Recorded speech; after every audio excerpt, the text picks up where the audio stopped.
कली बेच देंगे कुसुम बेच देंगे, कली बेच देंगे कुसुम बेच देंगे, धरा बेच देंगे गगन बेच देंगे। कलम के सिपाही कहीं सो गए तो, कलम के सिपाही कहीं सो गए तो, वतन के पुजारी वतन बेच देंगे, वतन के पुजारी वतन बेच देंगे। नमस्कार, केवी स्टूडियो में एक बार पुनः आप सबों का बहुत बहुत स्वागत है, हार्दिक अभिनंदन है। मैं गौरव कुमार पाठक हमारे खास कार्यक्रम कहता बेगूसराय बढ़ता बेगूसराय में आज आपको एक ऐसे युवा छात्र नेता से मिलाने जा रहा हूं जिन्होंने छात्रों के हक और उनके अधिकार की आवाज को बेगूसराय ही नहीं, राज्य स्तर पर नहीं, राष्ट्रीय स्तर पर मजबूत किया है, बुलंद किया है। तो आइए मिलते हैं एआईएसएफ के राष्ट्रीय कार्य कमेटी के सदस्य और हमारे जिला के गौरव आमीन हमजा जी से। नमस्कार, केवी स्टूडियो में आपका बहुत बहुत स्वागत है। जी नमस्कार। सबसे पहले मैं आपको धन्यवाद देना चाहूँगा और साथ ही डॉक्टर रोशन साहब को धन्यवाद देना चाहूँगा कि मुझे यहाँ पर कुछ बोलने का, अपने विचार को रखने का मौका दिया गया है। आमीन जी, आप छात्र राजनीति से संबंधित हैं, सभी आपको जानते हैं, फिर भी मैं चाहूँगा कि हमारे दर्शकों को आप अपने बारे में अपने शब्दों में बताएं। मैं ऑल इंडिया स्टूडेंट्स फेडरेशन का राष्ट्रीय कार्यकारिणी का मेंबर हूँ और लगातार छात्र के हितों में लगातार लड़ाई लड़ रहा हूँ। कॉलेजों में, स्कूलों में बेहतर शिक्षा हो, इसके लिए लगातार हम लड़ाई लड़ रहे हैं, संघर्ष कर रहे हैं। और हमारा संगठन का जो विचारधारा है, भगत सिंह, राजगुरु, सुखदेव, अशफाक उल्लाह खान के विचारों और आदर्शों पर चलने का, यही एक ऐसा हमारा संगठन है जिस संगठन से मैं बिलोंग करता हूँ, ऑल इंडिया स्टूडेंट्स फेडरेशन से। इस देश की आज़ादी में भाग लेने वाला मात्र पहला एक संगठन जिसकी स्थापना 12-13 अगस्त 1936 ईस्वी को हुई। उसी संगठन के हम सिपाही हैं, उसी संगठन के हम राष्ट्रीय कार्यकारिणी के मेंबर हैं। अच्छा, ये बहुत अच्छा। अभी हाल ही में आपके संगठन का स्थापना दिवस मनाया गया और आपने निश्चित रूप से स्थापना दिवस समारोह जो हुए होंगे उसमें आप सबों ने कुछ संकल्प लिए होंगे। किस संकल्प के साथ आप सब आगे बढ़ रहे हैं?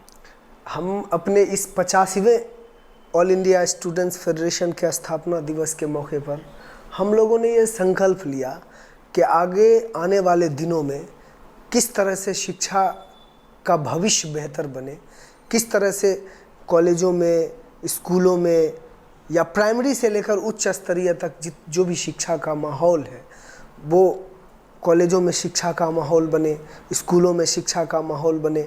इस बात के लिए हम लोग संकल्पित हैं और इस बात के लिए भी संकल्पित हैं कि जो विचारधारा भगत सिंह का था, जिस विचारधारा को लेकर नौजवानों के प्रति, जिस विचारधारा को लेकर छात्रों के प्रति, जिस विचारधारा को लेकर भगत सिंह चल रहे थे और उनके विचारधाराओं पर हम लोग चल रहे हैं, उनके विचारधाराओं को हम लोग पूरे देश के अंदर फैलाएं और उस हिसाब से हम अपने देश के अंदर काम करें। बहुत बहुत अच्छा है आपका। मेरा यह आपसे जानना चाहूँगा मैं कि अभी जो छात्र राजनीति की बात चल रही है, आप छात्र राजनेता हैं, एक प्रश्न है आपसे कि जहाँ हर कोई अपने अपने भविष्य के लिए लगातार प्रयास करता है या संभावनाएं तलाशता है, हमारे अभिभावक, हमारे माता पिता, हमारे शिक्षक या हमारे जो भी इष्ट मित्र हैं, सभी चाहते हैं कि हमसे कुछ अलग संभावना रखते हैं। वो ये बहुत ही कम ऐसे अभिभावक होते हैं या यूँ कहा जाए कि उनके शुभचिंतक होते हैं जो ये चाहते हैं कि राजनीति में हमारे बच्चे का भविष्य बने। लेकिन आप छात्र राजनीति में आए, आप चाहते तो किसी अन्य सेवा में जा सकते थे, तो कहीं ना कहीं छात्र राजनीति में आने के लिए कहाँ से प्रेरित हुए? छात्र राजनीति में मैं जब इंटर का स्टूडेंट हुआ तो मेरा नामांकन जीटी कॉलेज में हुआ। मैं लाइब्रेरी कार्ड बनाने गया, वहाँ पर धांधली चल रहा था और जब मैंने लाइब्रेरी कार्ड बनाने के लिए दिया तो उन्होंने हमसे 20 रुपया मांगा। हमने कहा कि 20 रुपया दे दिया, 20 रुपया।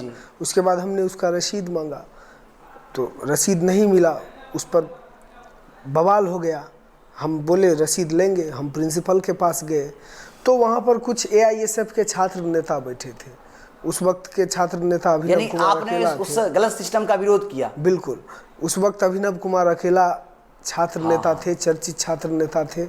वो हमारे राजनीतिक गुरुदेव भी रहे हैं, अभी भी बहुत कुछ सीखने को मिलता है। वो वहाँ पर थे और उन्होंने पूछा कि क्या बात है क्या नहीं, और उस सवाल को वो दूर तक ले गए और उस दिन से उस लाइब्रेरी में 1 रुपया भी धांधली नहीं हुआ, 1 रुपया भी ज़्यादा वसूला नहीं गया। तो वहाँ से हमने देखा कि ऑल इंडिया स्टूडेंट्स फेडरेशन एक ऐसा छात्र संगठन है जो छात्रों के लिए संघर्ष करने वाला है और सच के लिए संघर्ष करने वाला है। और मैं जुड़ा और वहीं से हमारी छात्र राजनीति का करियर शुरू हुआ।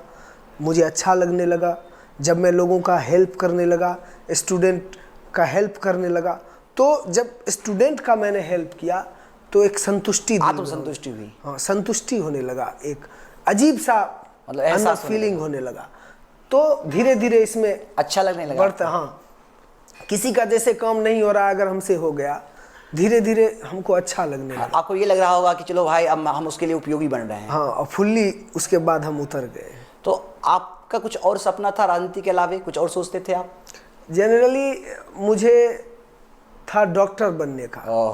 आप डॉक्टर बनना चाहते थे? हाँ, डॉक्टर बनना चाह रहे थे, लेकिन यहाँ पर जो माहौल देखे और धीरे धीरे मेरी दिलचस्पी राजनीति के तरफ होने लगा, जो माहौल था खास करके जीडी कॉलेज में ही, तो इसलिए मैं इधर ही आ गया और मुझे उधर कहीं भी मन नहीं लगा।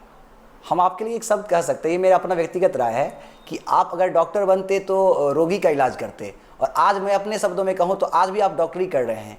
आप राजनीति के लिए जो डॉक्टरी कर रहे हैं कि राजनीति में जो खामियां हैं, जो दोष हैं, उसे दूर कर रहे हैं। ये भी कहीं ना कहीं आप, भले ही आप उस पेशे से नहीं हैं, लेकिन कहीं ना कहीं इस पेशे में भी आप जन समस्याओं को दूर करने का प्रयास कर रहे हैं। तो कहीं ना कहीं इससे भी आप आगे बढ़ें और यह सोच के साथ आप निरंतर आगे बढ़ते रहें, इसी शुभकामनाएं भी हैं। बहुत बहुत शुक्रिया इसके लिए।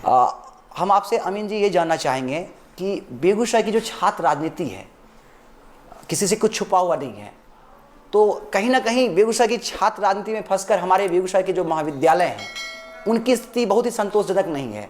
आखिर आप इस पर क्या सोचते हैं? किस तरह से हमारी यह जो बेगूसराय की जो प्रतिष्ठित महाविद्यालय हैं, चाहे सर गणेश दत्त महाविद्यालय हो या दूसरे अन्य महाविद्यालय हो, उसका पठन पाठन या उसकी अन्य व्यवस्थाएं कैसे दुरुस्त हो, इस पर आप क्या कहना चाहेंगे? कॉलेज में शैक्षणिक व्यवस्था जो नहीं है, शैक्षणिक माहौल जो नहीं है, इसमें निश्चित तौर पर सरकार दोषी नहीं है, कॉलेज प्रशासन दोषी नहीं है, ये सिस्टम दोषी है। सिस्टम इस मामले में दोषी है कि मुझे आश्चर्य होता है कि बेगूसराय के अंदर जो कॉलेजेस हैं, खासकर जो कॉलेजेस हैं, उन कॉलेजों में जो शिक्षकों की नियुक्ति होती है, जो प्रोफेसर आते हैं, उनका क्वालिफिकेशन होता है कम से कम वो या तो नेट क्वालिफाइड होते हैं या जिस सब्जेक्ट के वो प्रोफेसर होते हैं उस सब्जेक्ट से वो डॉक्टरेट की डिग्री करके आते हैं।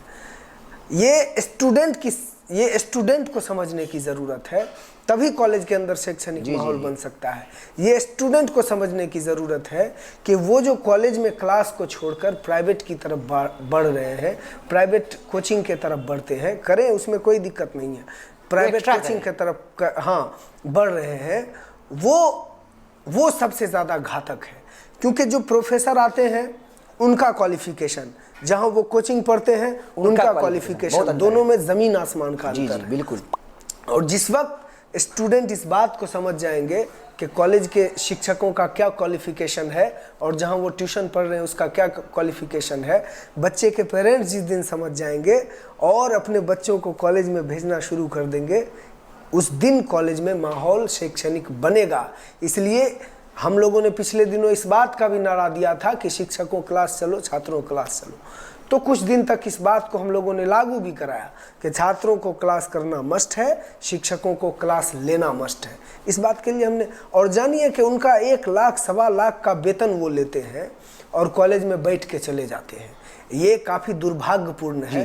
तो इसमें सरकार दोषी नहीं है, इसमें सिस्टम दोषी है। लोगों को, समाज को समझना पड़ेगा, जो अपने बच्चों को स्कूल कॉलेज में नामांकन कराते हैं, सिर्फ नामांकन ही नहीं कराएं बल्कि अपने बच्चों को कॉलेज में भेजें। और जब कॉलेज में जितना नामांकन होता है उसके 75% स्टूडेंट भी अगर कॉलेज में क्लास करने लगेंगे तो आप देखिएगा कि कॉलेज का कितना अच्छा माहौल। हम यहाँ आपको रुकना चाहेंगे, जैसे परीक्षा का फॉर्म भरना हो या नामांकन करवाना हो, उस समय कॉलेज में बहुत भीड़ देखी जाती है, कॉलेज का एक माहौल अलग सा होता है। लेकिन जैसा कि आपने बात किया कि क्लास करने का, उस समय छात्र नगण्य हो जाते हैं, तो उस समय उनको जागरूक करने के लिए आप लोग या आपकी जो भी छात्र संगठन, जितने भी छात्र संगठन हैं, वो क्या प्रयास करते हैं, या अगर उन्होंने प्रयास किया भी है तो अब तक उनको उस प्रयास में सफलता क्यों नहीं मिली? कुछ ऐसे कॉलेजेस हैं जहां पर हम एक्टिव हैं, जैसे स्टूडेंट यूनियन का इलेक्शन हुआ जहां पर हम जीते, जहां पर हमारा पावर है, हमारे संगठन का, हाँ, आपके संगठन का। तो जब जीडी कॉलेज में हम जीते थे, जीडी कॉलेज में हम लोगों ने लग के पूरी ताकत लगाकर वहाँ पर हमने क्लास शुरू करवाया और उसका खामियाजा है कि अभी भी क्लास चल रहा है। महिला कॉलेज में तमाम शिक्षक क्लास लेते हैं, और 3 कॉलेज को छोड़ दीजिए और जो प्राइवेट कॉलेज है उनको छोड़ दीजिए, हम हर संभव इस बात पर ऑल इंडिया स्टूडेंट्स फेडरेशन खास करके हमेशा बल दिया है कि शिक्षकों क्लास चलो, छात्रों क्लास चलो। आपके सवाल से पहले हमने इस बात का जवाब दिया। मेरा इस मंच से जो आपको सुन पा रहे हैं, जो भी अभिभावक सुन पा रहे हैं या बेगूसराय के जो लोग सुन पा रहे हैं, उन्हें एक, चूंकि इस मुहिम में कहता बेगूसराय बढ़ता बेगूसराय का एक मुहिम चलाया जा रहा है और आप छात्रों की राजनीति करते हैं, उनके हर समस्याओं को निदान के लिए प्रयासरत रहते हैं। कहीं ना कहीं आप आंदोलन कर रहे हैं छात्रों को कॉलेज से जोड़ने के लिए। तो इस मंच के माध्यम से उन सुनने वाले जो भी युवा हमारे हैं, जो भी साथी, जो भी हमारे छात्र जो हैं, उनको क्या कहना चाहेंगे?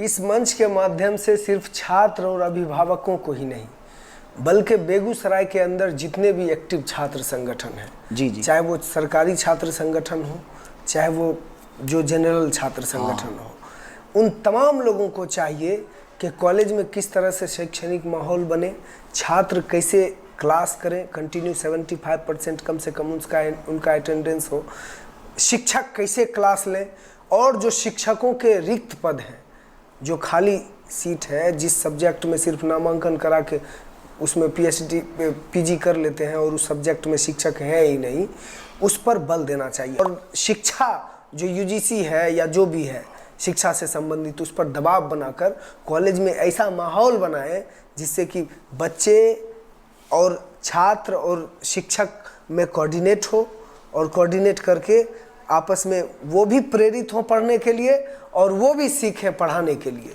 इस तरह का माहौल सरकारी छात्र संगठन को बनाने की ज़रूरत है। बात रही ऑल इंडिया स्टूडेंट फेडरेशन की, ऑल इंडिया स्टूडेंट फेडरेशन का कुछ नहीं है। हम लोग जो भी करते हैं लड़ाई लड़ के करते हैं और संघर्ष के बल पर करते हैं। इसलिए जन जागरूकता सबसे बड़ी जरूरी आवश्यक है, और आप वो तो कर सकते हैं। जन जागरूकता करते हैं और इसमें हम कामयाब भी होते हैं। छात्र हमारे साथ भी आते हैं, तभी तो छात्र संगठन निश्चित रूप से, निश्चित आपसे तभी काफी तो आशा और छात्र उम्मीद है। संगठन चला रहे हैं। निश्चित रूप से हम जब छात्र के हित में है, सरकार का सब कुछ है, उसका छात्र संगठन है, हम जब छात्र के हित में हैं तभी तो वो हमारे साथ आते बिल्कुल, हैं। बिल्कुल। हम जो राजनीति कर रहे हैं, हम जो पॉलिटिक्स कर रहे हैं स्टूडेंट का, तो हम स्टूडेंट का पॉलिटिक्स स्टूडेंट के बल पर कर रहे हैं, और स्टूडेंट हमारे साथ तभी जुड़ रहे हैं जब हम उनके लिए कुछ कर रहे हैं। आप उनकी आवाज हैं और आपसे आशा है कि आप उनकी आवाज को हमेशा उठाते रहें। जी। और यह भी आशा है, और हम चाहेंगे कि जो आपने भी बात की, हम आशा करते हैं कि हमारा जो महाविद्यालय है उसकी शैक्षणिक व्यवस्था बहुत ही सुदृढ़ होगी, और आने वाले समयों में हमारे जो भी छात्र हैं, हमारे जो अभिभावक हैं, इस बात को समझेंगे और अपने बच्चे को महाविद्यालय में अध्ययन के लिए भी जरूर भेजेंगे। हमारा केबी स्टूडियो ये अपील भी करता है इस मंच से उन सभी सुनने वाले को, आपसे अपील करते हैं कि इस मुहिम में, कहता बेगूसराय बढ़ता बेगूसराय की इस मुहिम में आप सबों से अपील है कि आप इस बात को समझिए, शिक्षा आपका हक है, महाविद्यालय पर आपका अधिकार है, इस अधिकार को आप समझें। ये आपका अपना महाविद्यालय है, उस पर आपको गर्व होना चाहिए, और आप सिर्फ परीक्षा फॉर्म भरना या नामांकन के फॉर्म के लिए नहीं, पढ़ने के लिए भी कॉलेज आएं। इसलिए आपसे ये आग्रह होगा। हमारा आमीन हमजा जी, आपसे एक सवाल है। ये सवाल बिहार की शिक्षा से है, और विशेष करके महिला शिक्षा से, क्योंकि जो स्थिति बिहार की वर्तमान समय में जो देखा जाए, प्राचीन समय में हमारा बिहार शिक्षा के दृष्टिकोण से काफ़ी अव्वल था। हमारा गौरव रहा है कि हम विश्व इतिहास में हमारा नाम रहा है शिक्षा के दृष्टिकोण से, लेकिन बाद के दिनों में उसकी स्थिति काफ़ी खराब होती चली गई, और वर्तमान में हालात ये है कि संपूर्ण भारत में शिक्षा के दृष्टिकोण से बिहार सबसे पीछे है, और विशेषकर महिलाओं की स्थिति तो और भी दयनीय है। तो इन दोनों के संदर्भ में, चूंकि आप छात्र राजनीति से भी जुड़े हुए रहे हैं, एक अच्छे छात्र भी रहे हैं, तो क्या कहना चाहेंगे?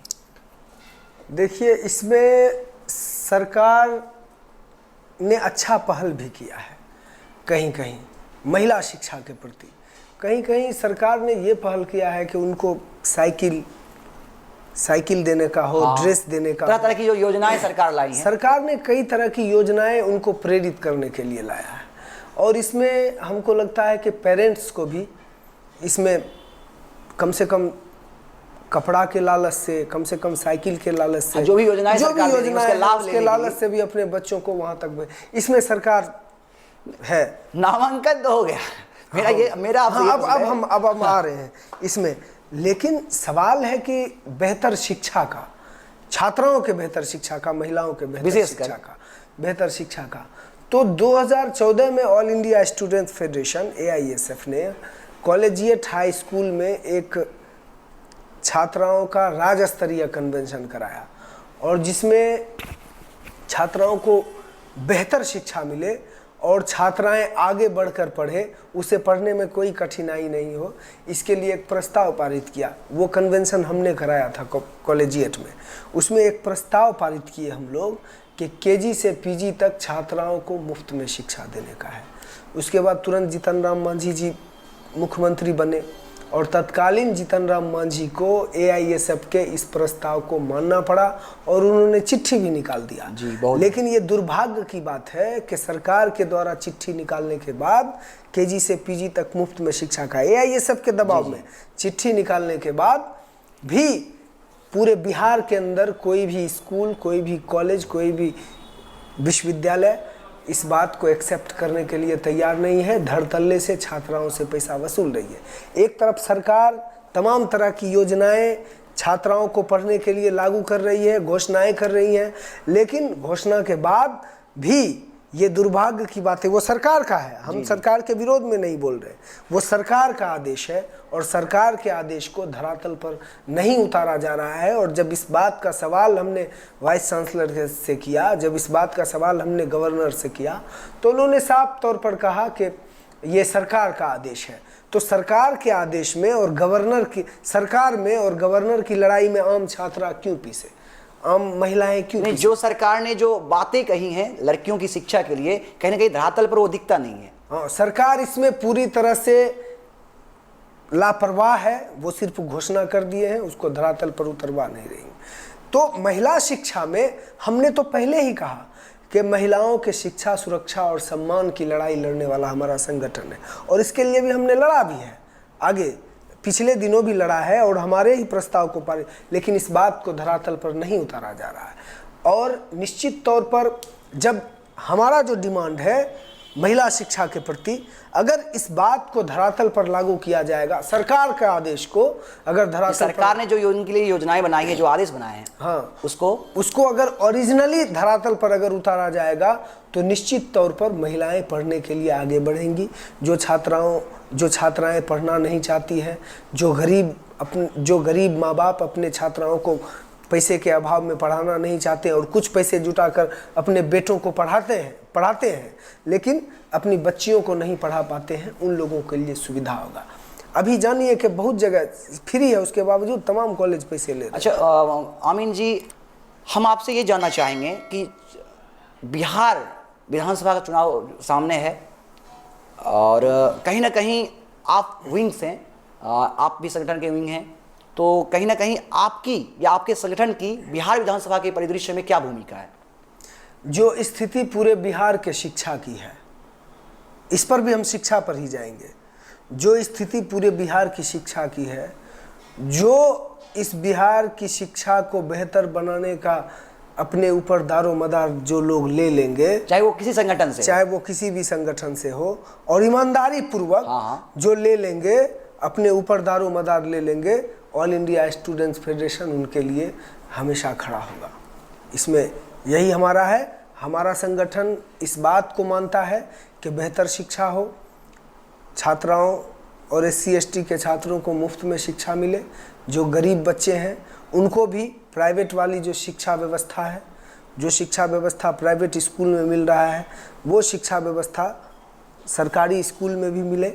राष्ट्रपति हो या चपरासी की संतान, शिक्षा सबको समान शिक्षा, सबको शिक्षा एक समान, इस बात का समान स्कूल प्रणाली लागू हो। जी बिल्कुल। समान स्कूल प्रणाली मतलब तमाम लोगों को, चाहे वो गरीब के बच्चे हों, चाहे वो अमीर के बच्चे हों, चाहे वो डीएम के बच्चे हों, चाहे वो राजा के बच्चे हों, सबों को एक तरह की शिक्षा मिलनी चाहिए। इस बात पर हम बल देते हैं और इस बात का जो दारोमदार ले लेंगे जो लोग, और इस तरह के विचार को जो लोग मानने वाले होंगे, हमारे इस विचार का जो समर्थन करने वाले लोग होंगे, जी हमारे विचार को समर्थन करेंगे, हम उनका समर्थन बहुत करेंगे। सुंदर, आपका जो ये प्रयास है निश्चित रूप से काबिल तारीफ है। आमीन जी, रोजगार और बेरोजगारी अलग अलग पहलू हैं। अगर रोजगार नहीं होगा तो घर की जो स्थिति है, परिवार की जो स्थिति है, वह बहुत ज़्यादा सुंदर नहीं होगा। जो हमारा लाइफ स्टैंडर्ड है वो बहुत अच्छा नहीं होगा। कहीं ना कहीं बेरोजगारी की जो समस्या है आज काफ़ी ज़्यादा बढ़ रही है, और जिसका असर आम जनमानस के साथ साथ संपूर्ण राष्ट्र पे देखने को मिल रहा है। क्या कहना चाहेंगे इस पर आप? अगर बेरोजगारी के सवाल पर अगर बेगूसराय ज़िले स्तर पर आप अगर पूछेंगे, तो सिर्फ बेगूसराय ज़िले स्तर पर मुझे कहने में कोई गुरेज नहीं है कि बेगूसराय से जब आप 0 माइल से यहाँ तक चलिएगा, हर हर महादेव चौक तक आइएगा, तो कई ऐसे कारखाने मिलेंगे जो बंद पड़े कारखाने मिलेंगे, और इसको खोलना चाहिए। जब इसको खोला जाएगा तब बंद पड़े कारखाने में नौकरी की आस जगेगी, वहाँ पर हजारों हजार लोगों को नौकरी मिलेगी। बेरोजगारी का ये आलम है पूरे बिहार के अंदर कि बेरोजगारों की एक लंबी फौज बिहार के अंदर खड़ी है, और इस पर कोई किसी, चाहे वो कोई भी सरकार हो, किसी का सरकार हो, इस पर कोई सोचने के लिए तैयार नहीं है, इसका कोई समाधान करने के लिए तैयार नहीं है। इसलिए जो कारखाने हैं, स्वरोजगार अपने जगह पे है, जो कारखाने हैं, जो बंद पड़े मिल हैं, उन तमाम चीज़ों को खोलने की ज़रूरत है ताकि युवाओं को रोज़गार मिले। रोज़गार एक ऐसा, पिछले दिनों हमने लड़ाई लड़ा है कि बेगूसराय के अंदर जैसे टाउनशिप है, रिफाइनरी टाउनशिप है, रिफाइनरी के अंदर बाहर के लोगों को रोज़गार मिलता है, जबकि स्थानीय लोगों को मिलना चाहिए। जबकि बेगूसराय के अंदर ही हजारों हजार ऐसे बेरोजगार हैं जो उस जॉब को करने के लिए, उस रोजगार को करने के लिए कैपेबल है। उसके बावजूद बाहर के लोगों को बुलाकर रोजगार दिया जाएगा, तो बेगूसराय के लोग कहाँ जाएंगे? जो वो कैपेबल है वो कहाँ जाएंगे? बेगूसराय के लोगों को रोजगार मिले, स्थानीय रोजगारों को कम से कम प्राइवेटी दिया जाए, फर्टिलाइज़र में स्थानीय लोगों को प्राइवेटी दिया जाए, और ख़ास करके पूरे बिहार के रोजगार के मामले में सरकार को चाहिए कुछ ऐसा कदम उठाए ताकि जो पढ़े लिखे लोग, पढ़े लिखे युवक, बेरोजगार युवक भटकने और टपला खाने पर मजबूर हैं, उन्हें रोजगार मिल सके। इस पर सरकार को स्टेप उठाना चाहिए, चाहे कोई भी सरकार हो, या आगामी आने वाले विधानसभा चुनाव में किन्हीं का भी सरकार हो। मैं भविष्यवाणी नहीं कर सकता, जिनकी भी सरकार हो वो इस पे ध्यान दें। मैं उनसे रिक्वेस्ट करूंगा कि जो बेरोजगारी की समस्या बिहार के अंदर है, इस बेरोजगारी की समस्या को दूर करने के लिए कोई ठोस कदम उठाए, और अगर नहीं उठाएगा तो हम लोग आंदोलन रोजगार के लिए, बेरोजगारों की जो लंबी फौज है, उस लंबी फौज को लेकर हम इस स्टूडियो के माध्यम से इस बात का भी हम ऐलान करते हैं कि उस बेरोजगारों की लंबी फौज को लेकर हम लोग जहां तक जाना पड़ेगा, हम लोग जब नौकरी ही नहीं मिलेगा, काम ही नहीं मिलेगा, तो लड़के करेंगे, जहां तक जाना पड़ेगा हम लोग जाने के लिए तैयार हैं। चलिए, लगातार आप युवाओं की समस्या को उठाते रहें, उनके साथ हमेशा खड़े रहें, उनकी आवाज़ को बुलंद करते रहें, ये शुभकामना रहेगी हमारी ओर से। हम आपसे ये जानना चाहेंगे कि युवा जो आपको यहाँ से सुन पा रहे हैं, चूँकि हमारा भारत युवाओं का देश है, राजनीति में अगर वो आना चाहते होंगे, अगर उनकी सोच होगी कि वो भी राजनीति में आए, तो आप ये जानते हैं कि कहीं ना कहीं हर चीज़ का एक रिटायरमेंट हो रहा है, एक तय सीमा पे एक रिटायरमेंट हो रहा है, लेकिन कहीं ना कहीं युवाओं को राजनीति में उनकी जो सक्रियता रही है वो बहुत कम है। आज भी हमारे जो राजनेता हैं, अधिक उम्र वाले लोग या जो उम्र के अधिक पड़ाव पे हैं, वो अभी आज भी वो जमाए हुए हैं अपना गद्दी। तो कहीं ना कहीं इसके कारण जो है युवाओं की स्थिति सही से नहीं बन पा रही है। क्या कहना चाहेंगे आप? दरअसल अभी जो राजनीति की स्थिति है, राजनीति को बदनाम कर दिया गया, जबकि राजनीति पूरे देश को चलाने की नीति है। जो बेहतर ढंग से देश को चलाए वो राजनीति है। नहीं, मेरा ये सवाल है, हम ये कह रहे हैं, अब हम उस पर आ रहे हैं, लेकिन युवा जब तक युवा पढ़े लिखे, जब तक पढ़े लिखे युवा इस राजनीति में नहीं आएंगे तो कैसे देश को चलाएंगे, जी जी। कैसे सिस्टम को चलाएंगे, कैसे समाज को चलाएंगे। इसलिए युवाओं को राजनीति में निश्चित तौर पर आने की ज़रूरत है। और जब नए युवा पढ़ लिख कर नई सोच के साथ, नए तजुर्बे के साथ राजनीति में आएंगे तो निश्चित तौर पर राजनीति का भी बदलाव होगा। और जब राजनीति में बदलाव होगा तो देश के भविष्य में बदलाव होगा, देश के सिचुएशन में बदलाव होगा और तमाम चीज़ों में बदलाव होगा, चलाने का सिस्टम बदलेगा सब। इसलिए युवाओं को भी रोजगार में आने की, युवाओं को भी राजनीति में आने की ज़रूरत है। हम उनसे अपील करते हैं वो लोग राजनीति में आए और बेहतर से देश को चलाएं। चलिए, बहुत बहुत धन्यवाद कि आपने ये सुंदर विचार दिए। केवी स्टूडियो लगातार 2 महीने से ऐसे जो हमारे बेगूसराय के स्टार हैं, जो बेगूसराय के ऐसे लोग जो शिक्षा, चिकित्सा, खेल, साहित्य या अन्य सेवाओं में या अन्य क्षेत्र में अपना योगदान कर रहे हैं, बेगूसराय की आवाज़ को बुलंद कर रहे हैं, सुंदर बेगूसराय के निर्माण में प्रयासशील हैं, तो कहीं ना कहीं आप इसके बारे में क्या सोचते हैं? डॉक्टर रोशन सर ने जो एक टीम बनाई है, एक मुहिम छेड़ा है, उस पर आपके क्या विचार हैं? निश्चित तौर पर हम डॉक्टर रोशन साहब का शुक्रगुजार हूँ कि बेगूसराय के अंदर, बेगूसराय के बेहतर भविष्य के लिए, बेगूसराय के ऐसे इंटेलेक्चुअल लोगों को बुलाकर अपने विचार रखने का मौका दे रहे हैं, तमाम लोगों के विचार को संग्रहित कर रहे हैं, एक जगह कर रहे हैं। और ये बेहतर प्रयास उनका है। और इस बेहतर प्रयास में जहाँ तक होगा हमसे मदद लेनी होगी, जहाँ तक होगा हमारे साथियों से मदद लेनी होगी, हम लोग तैयार हैं। ये आपका काफ़ी सकारात्मक काम है डॉक्टर साहब, और इस सकारात्मक काम की जितनी भी तारीफ़ की जाए कम है, क्योंकि हम समाज के अंदर तभी बदलाव ला सकते हैं जब इंटेलेक्चुअल लोगों के विचार को संग्रहित करके और एक बीच का रास्ता निकाला जाए। इसमें डॉक्टर रोशन साहब शुरुआत किए हैं। डॉक्टर रोशन साहब ने इस बात पर पहल किया है, इसके लिए उनका बहुत बहुत शुक्रिया। बेगूसराय के लिए उन्होंने सोचा है, आगे भी उनकी हम बेहतर भविष्य की कामना करेंगे। और जहाँ पर मदद की ज़रूरत पड़ेगी हम लोग उनके लिए खड़ा रहेंगे। धन्यवाद आपका, धन्यवाद पुनः एक बार आपका कि आपने अपने व्यस्त समय से केवी स्टूडियो के लिए समय निकाला और हमारे मुहिम कहता बेगूसराय बढ़ता बेगूसराय को बल दिया। बहुत बहुत आभार आपका। बहुत बहुत शुक्रिया। अभी आपने आमीन हमजा जी से उनका विचार सुना, छात्र राजनीति, साथ ही साथ बिहार की वर्तमान शिक्षा की स्थिति, महिलाओं की शिक्षा की दयनीय स्थिति, रोजगार, विभिन्न विषयों पे उनके विचार सुने। हमारा जो मुहिम है, डॉक्टर रोशन सर की जो टीम कहता बेगूसराय बढ़ता बेगूसराय की जो टीम है, जिन्होंने एक मुहिम छेड़ा है कि आपकी आवाज़ को जनमानस तक पहुंचाने का, इसमें लगातार हम आगे बढ़ते रहेंगे। आपका प्यार और आपका साथ हमें मिलता रहे। हमारा एक YouTube चैनल भी है, स्टार्स ऑफ बेगूसराय। कृपया आपसे अनुरोध होगा कि आप उसे लाइक करें, सब्सक्राइब करें और हमारे इस मुहिम को अपने सहयोग से, अपने विचार से बल दें। बहुत बहुत धन्यवाद आपका।